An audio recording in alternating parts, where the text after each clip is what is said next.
So now you're working with extremely successful athletes and entrepreneurs. Does that carry over? Do you teach them to sort of strip back to make sure that their energy is focused on their task in hand? Completely. So take an athlete, for example, whether it's a soccer player or a tennis player, whoever it may be. If you're playing at the highest level, there's so many things that are demanding your energy. The press might be talking about you, the fans might be saying something about you, the critics out there.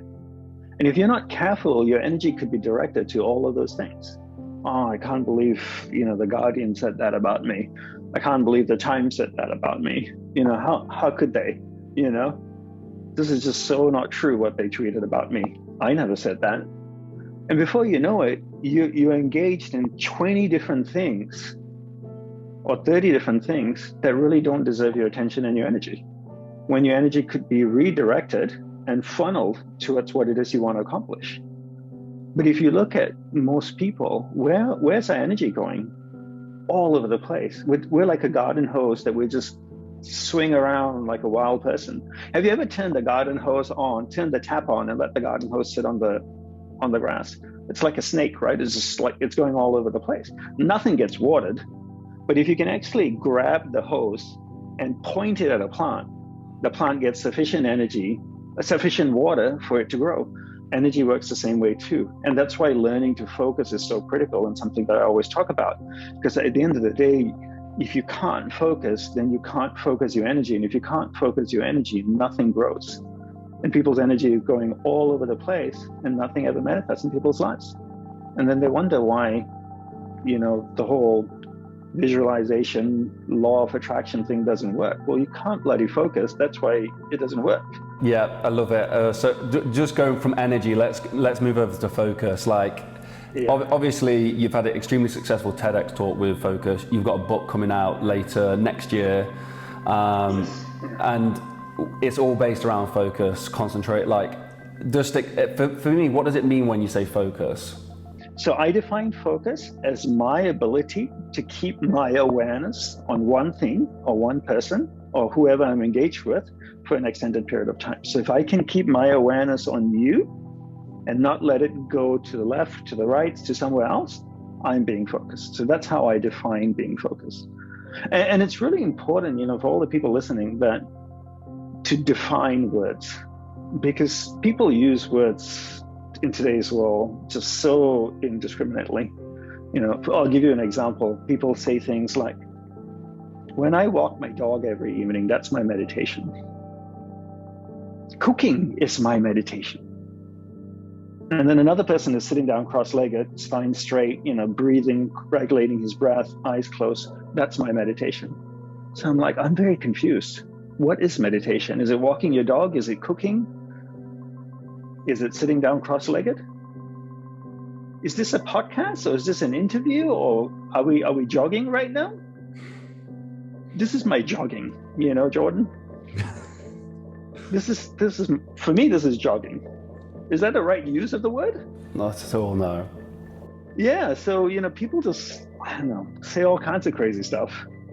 So I think, as we learn about these different things, the first step is defining what these words are. When we define it, it's very clear to our conscious mind, to our subconscious mind, what this word is, how it's being used, and therefore we can now begin to use it in a way that can effectively help us, right? Our subconscious understand how the word is, and now can use it to help create change in our life.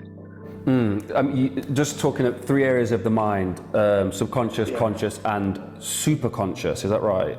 Yeah. Yes. So how would you describe those 3 parts of the mind? And also, when we're talking about using words and terminologies, I'm guessing you feel that it has a big impact if we just do it, like you say, haphazardly. Haphazardly, yeah, perfect, yeah. Yeah, no, of course.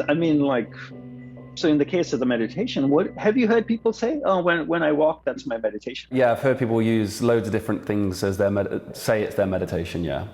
So what the hell is meditation then? If you use the one word to describe 1,000 different things, what is it?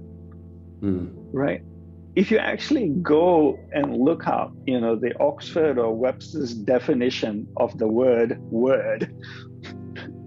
right? Just go search the word, and it defines to you what a word is. A word is meant to describe one thing or an action, right?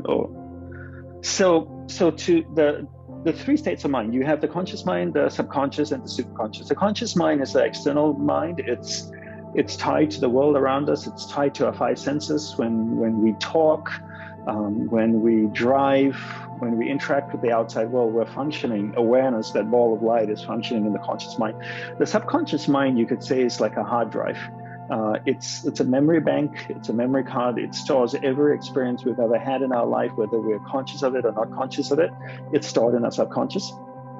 Patterns are created there, habit patterns. The superconscious is your deeply creative, spiritual, intuitive area of the mind. That's where intuition comes from. And again, one thing I should say is that, every teacher, every speaker, educator may use words differently, right? So if you're studying with one person, it's important to get them to define the words to you. So I define focus one way, awareness one way, the mind one way. But if you're studying philosophy with another person, they might define it differently. Not saying one is right, one is wrong, but it's just important to understand how that person is using the words so that you can put all the pieces together. So understanding the three states of mind is critical, because at any given point in time, you can understand which area of the mind you're functioning in. Not one is better than the other. They just have different attributes. So if you're in your conscious mind, you're very externalized. If you're in your subconscious, you're thinking about your past. Do you remember the time 5 years ago when we went on that holiday to Mallorca? How great was that? You're functioning in the subconscious area of the mind. You're going to your memory bank.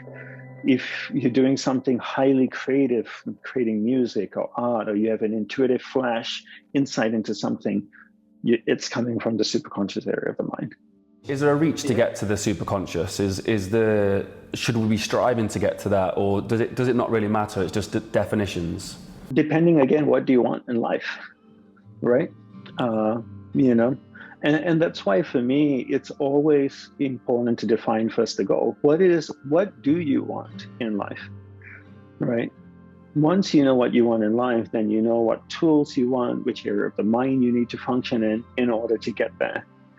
People always say things like, "Oh, it's not the destination, it's all about the journey." You've heard that statement before. I'm like, what the hell? People who say that are people who don't know where the hell they're going. That's why they say who cares about the destination? Yeah. Imagine your friend called you up this coming weekend and said, "Hey, Jordan, do you want to go grab a beer?"